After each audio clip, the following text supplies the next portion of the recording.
Welcome back to Power Panel 365. This is your host, Star Coates. Good. All right, I'm going to introduce you on. Welcome back to Power Panel 365. This is your host, Star Coates. Today we have Loretta Fralin-Rapp, book author, Confessions of the Narrow Road, is with us today. And hold her book up for you guys. So I want you guys to support her and get the book. Very inspirational. We're just going to chat very briefly about it because we'll talk about it again. It's a very lengthy book. It's not a 5-minute read, so you guys will have plenty. And she's put plenty of things in here to read, and it goes day by day, which is really great.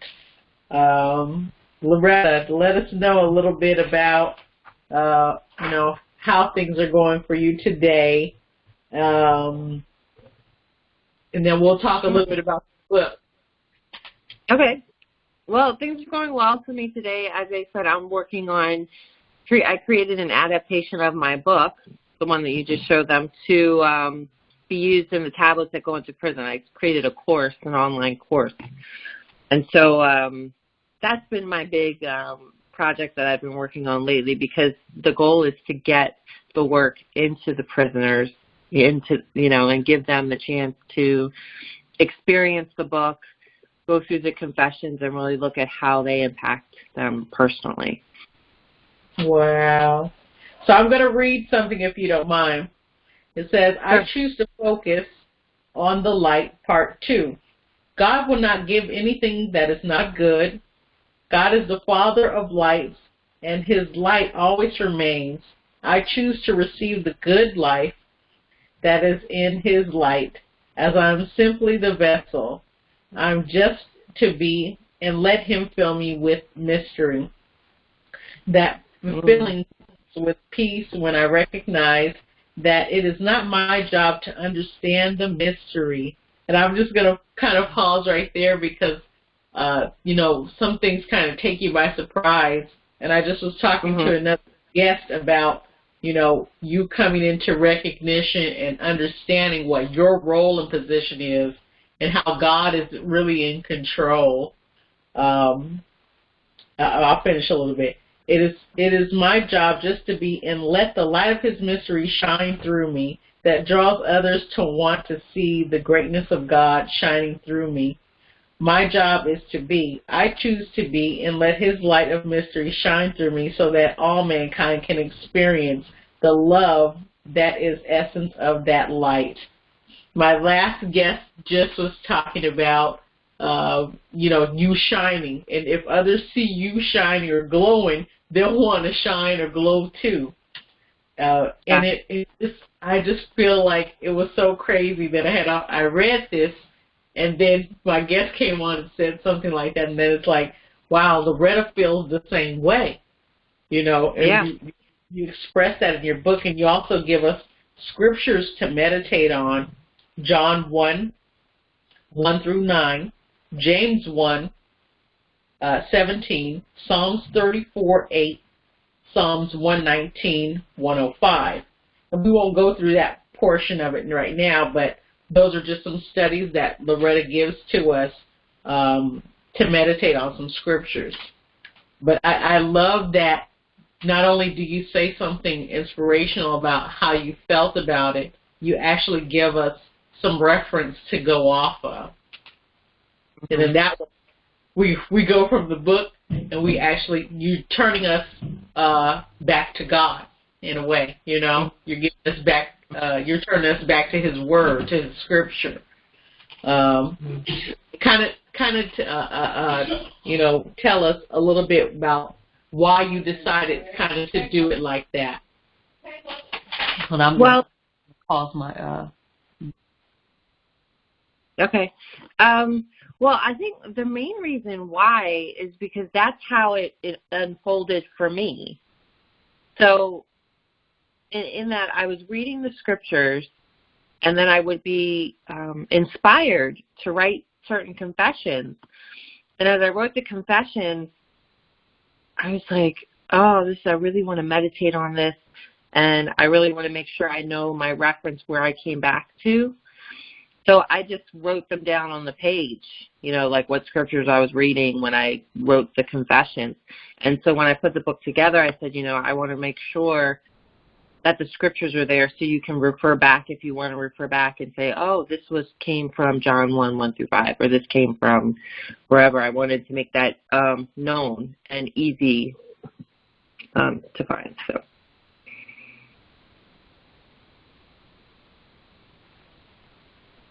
Yeah, I thought that was really neat, and then you've got quite a few days that you can go through. There was something else too that I read and I really liked.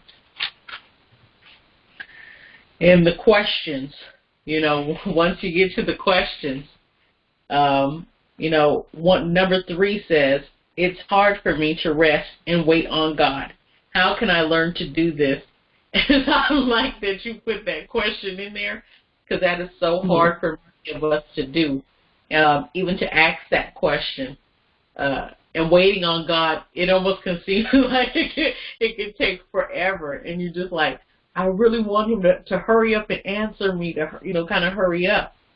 But learning to wait on God and, learning to have some patience and allow him to do things however he's going to move those things for us. We try to get in the way, we mess those things up.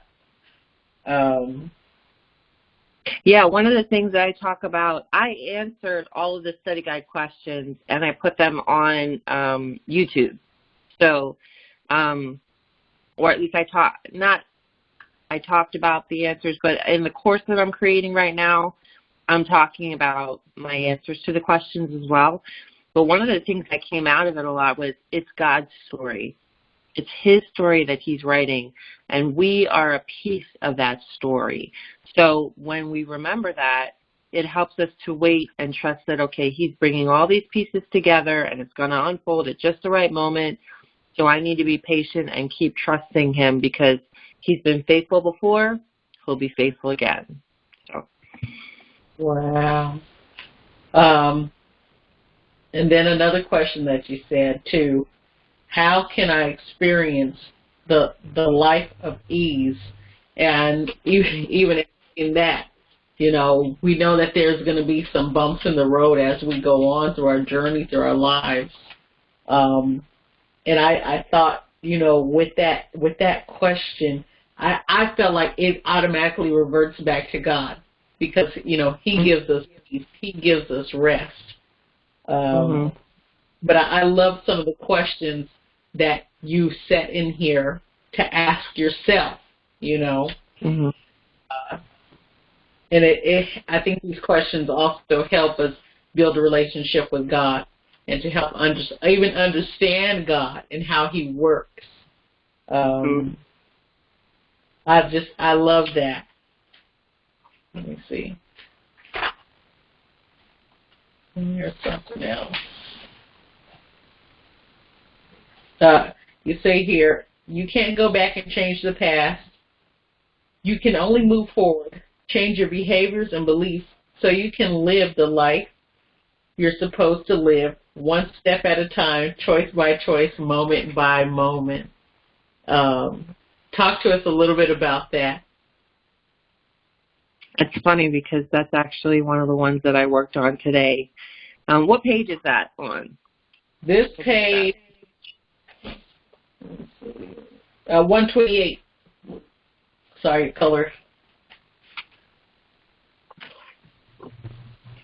Yes, because I was trying to say, what, things happen in your life that you may not be able to change something that's happened to you, or you may have been involved with doing something that hurt someone else.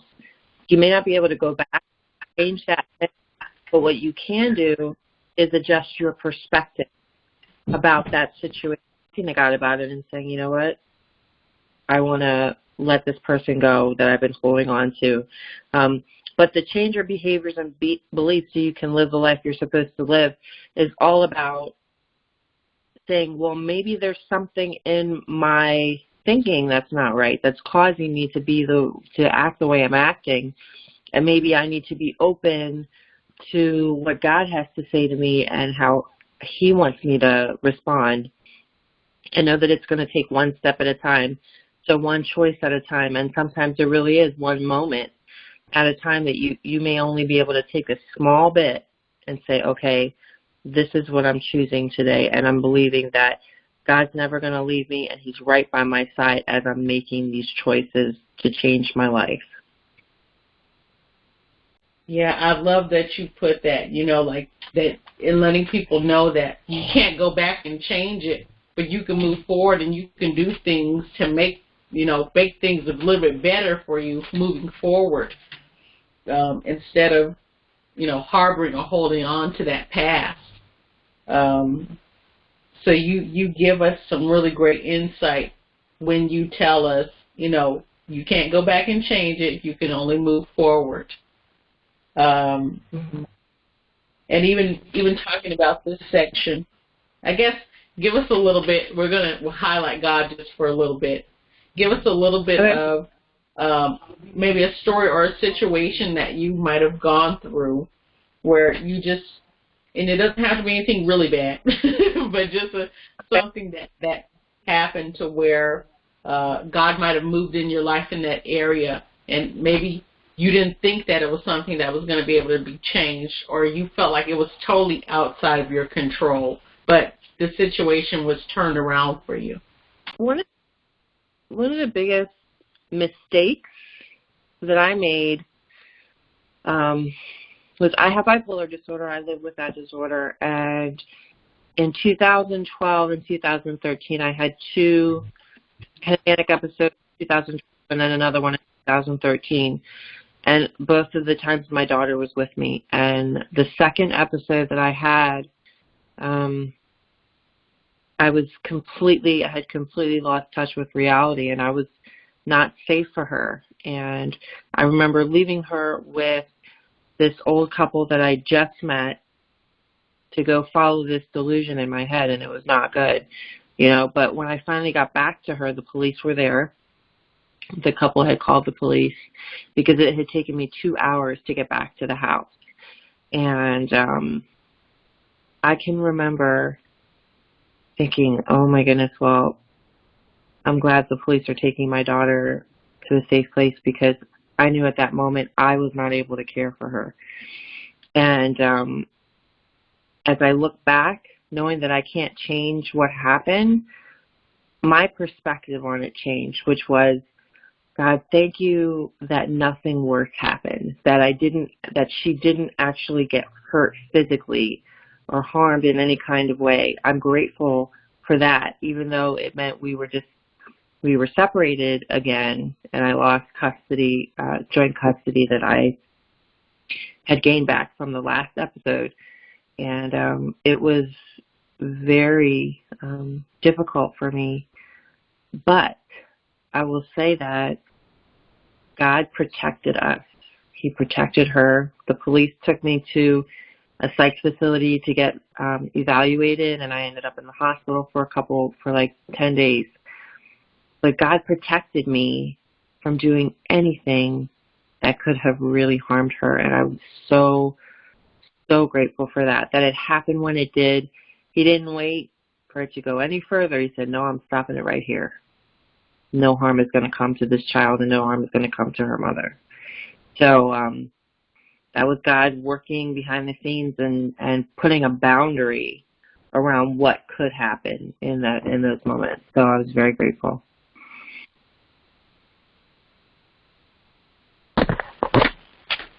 Wow. And God moves in our lives in mysterious ways, and we just have to trust him that he can do, and he will make everything all right. Then another thing you say, I choose to believe that what God taught me from his word and through speaking to my heart is real, and no one can take the reality of that intimate relationship away from me. Talk to me a little bit about that. That's good, because for me, having that intimate relationship with God saved my life, and it changed my life. And going through actually this devotional, I wrote this for me. I wrote it to help me. And later I was like, you know what, I think this probably could be used to help a lot of people. And I feel like God was saying to me, bingo. Like, yes, it's not just about you. It's about all the other people that I want to reach through what I gave you. And so I was just like, wow, okay, I understand. And yes, I will be transparent. I will share my story and share the confessions, you know. And when I was able to embrace that and say, you know what I experienced here is very real. And nobody can tell me about my own experience. Everybody has their own experience, and no one can say, no, you didn't have that. That didn't happen to you, you know. So it was important for me to remember that. And that's why I put it in the confessions. You know, I choose to believe that what God taught me from his word and the way that he spoke to my heart, I believe nobody could take that. Nobody. So that was important to me to hold on to. Wow. And I think that is so important to have your own experience. And just like you said, that way nobody can take that away from you. You know, you can't be robbed of that. And no matter, you know, what they say, you know exactly what God has taught you, what he has shown you. And the best thing is the word, you know, showing us through his word that he still cares, that he still loves us, that there's something that we can do for one another. That although we may not feel that we're good enough, we still can be used for his purpose. And I am so glad that you wrote this book, because your experience gets to help somebody else, you know. And I tell folks all the time, your testimony might save someone from killing themselves. You know, it may save them from killing someone else. You know, it may save them from just damaging their life. And we all have a testimony to share, and I just feel like this book is more than just the testimony. You know, it's to give other people hope and joy and love.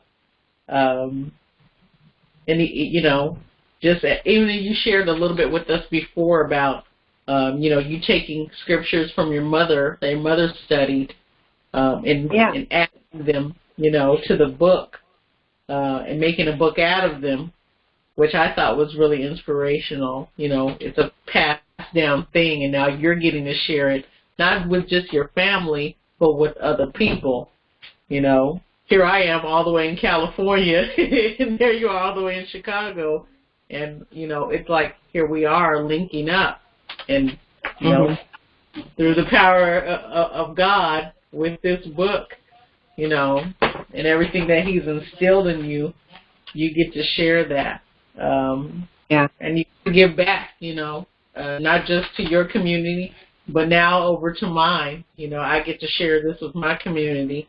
Like, hey, look, there's somebody else that had a rough time. It's not just you, you know. Share a little bit more with us. What do you think, out of this book, what do you think is one of your favorite pages? If you have many, which one would be one of them? From the back section? Okay. Do you mean from the back section, or do you mean through the actual confessional pages? Because there are two.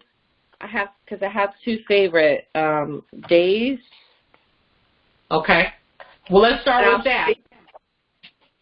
Okay, this is my pages. That's what they like. You can see all that writing. Yeah.